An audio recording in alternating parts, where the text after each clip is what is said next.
Hi and welcome to this video. In this video I want to take a few moments just to give you a quick video update for some of the things that I have available for you in this course, and also we'll talk about some of these wonderful questions that Nagarjuna has posted as well.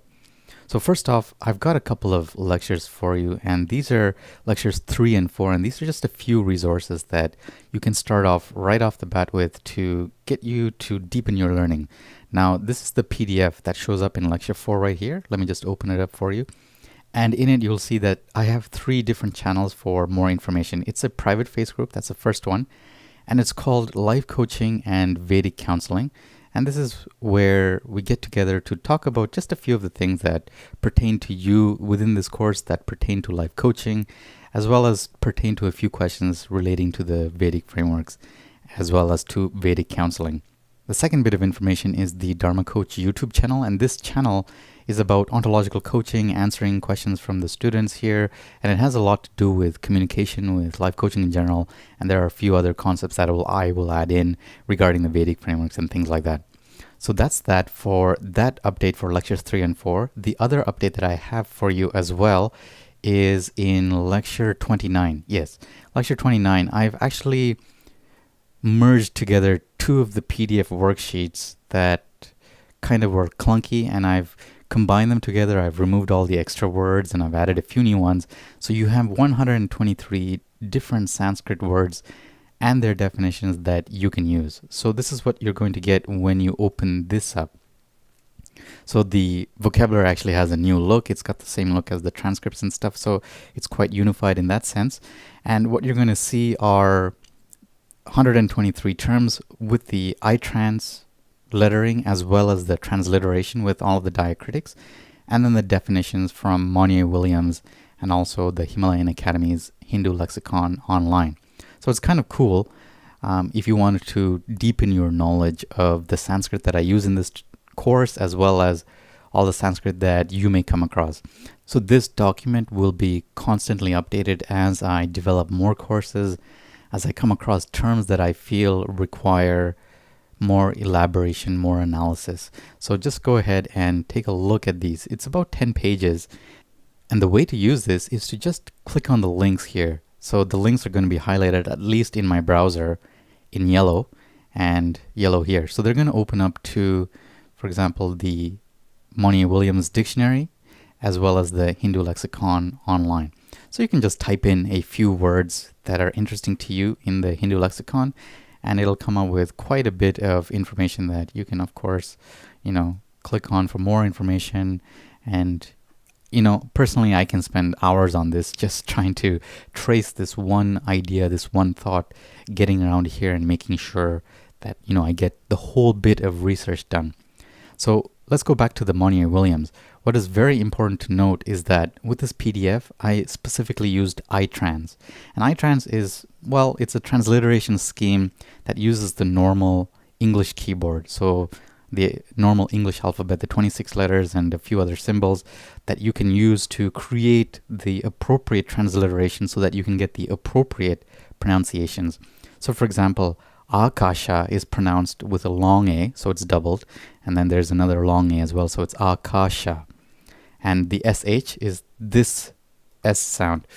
So what you need to do to actually make use of this and to deepen your knowledge is, first of all, understand how it is to say that Sanskrit word.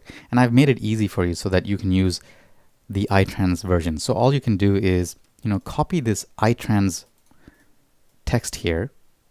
Let me get that right. Just copy this text here. And then you can just paste it here in that citation box for that link for Monier Williams. And once you do that, well, the font is off. What you'll need to do is you'll need to change this into itrans so that it'll match this itrans here. So change that to itrans and just click search. And then you're going to get the transliteration with the appropriate meanings that will be relevant for you. Now, I've combined all of this, like I said, into something that I think is appropriate and relevant for the course. But of course, every word has several different meanings that mean different things in different contexts. So that's that with the dictionary. And that you can find in lecture 29 right now. And it is combined and merged with the previous 2 PDFs into one single unified document. Okay, and that's that with that update. But right now I want to take a few moments to thank Nagarjuna for providing such wonderful questions in the discussion board. And he asks in 3 questions. Why all of this? What is the point in taking multiple births, and what is the final destination? And he also asks, who decides what is good karma or what is bad karma? And he will also ask, which one is the one true denomination? Now, I've answered each of these questions, and you can see the replies here. Where are you? Let's just go in here.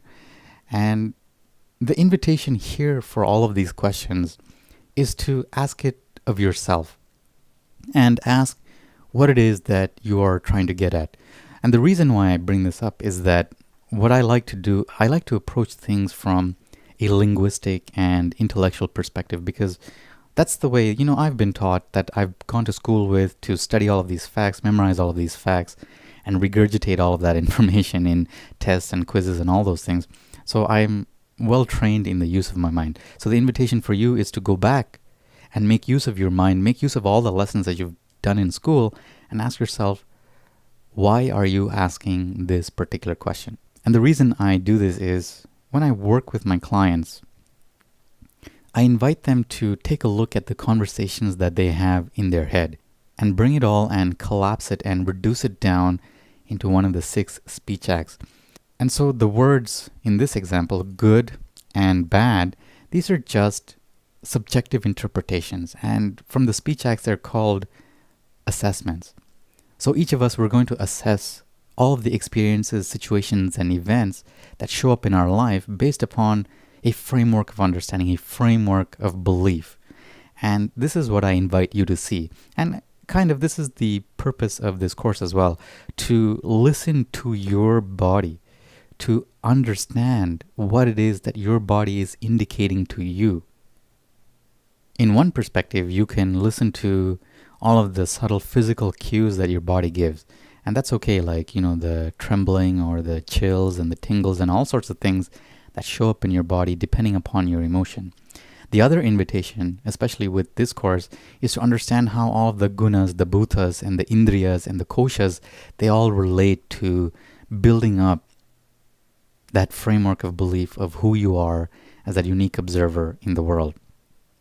So briefly, to answer all of these questions, the TLDR version, too long didn't read, what is the point of taking multiple births? Well, the point of reincarnation is to create a balance in our lives, all of our lives, all of our previous lives and previous incarnations, clear up all of the experiences and actions that we've set into motion and create that balance so that there is no actions that are weighted toward one end of the spectrum versus another end of the spectrum.